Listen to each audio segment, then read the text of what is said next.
अस्सलाम वालेकुम नाज़रीन, आप देख रहे हैं दारुल वही इंस्टीट्यूट में मोहम्मद अवैस मकसूद करीब मोहम्मदी से मौजूद हैं। सबसे आज हम सवाल करेंगे, इंसान अगर रोज़ा रख के सो जाता है तो उसके बाद ख्वाब आते हैं, वो कैसे होते हैं? आज हम शख्स से पूछेंगे तबीर कैसी होती है? वालेकुम अस्सलाम। वैसा इंशाअल्लाह ताला नए बयान के साथ इस मर्तबा में अवाम के सामने बात लेकर आया हूँ कि रोज़ा इंसान को पाकीज़गी का बायस है इंसान के लिए।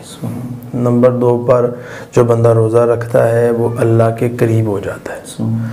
नंबर 3 पर ये है कि वो बंदा जो है वो उसे कुर्ब इलाही मिलती है।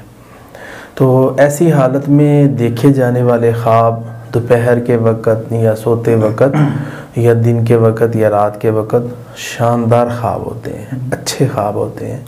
बाज़ जगह पे ख्वाब ऐसे भी खाना ओवर खाया या वगैरह वगैरह, उसमें लड़ाई झगड़ा कत्ल, वो तो अल्लाह के नबी ने वाज़े तौर पे कह दिया है ना कि ये शैतान की तरफ से है या शैतानी नफ्स की तरफ से है।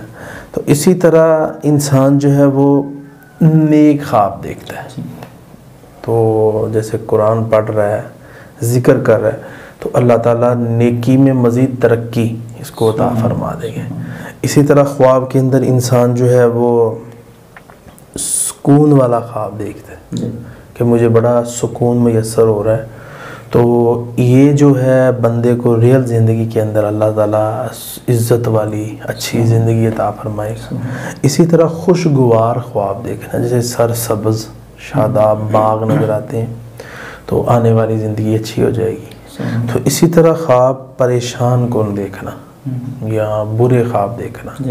तो ऐसे ख्वाब जब आएँ या परेशान कौन ख्वाब आएँ तो उसकी बंदे को तदबीर करनी चाहिए।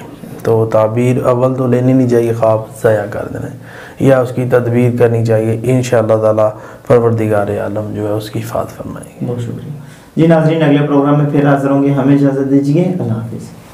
बेहतरीन सदका जारियां हासिल करने के लिए इस वीडियो को लाइक करें, शेयर करें और कमेंट करें।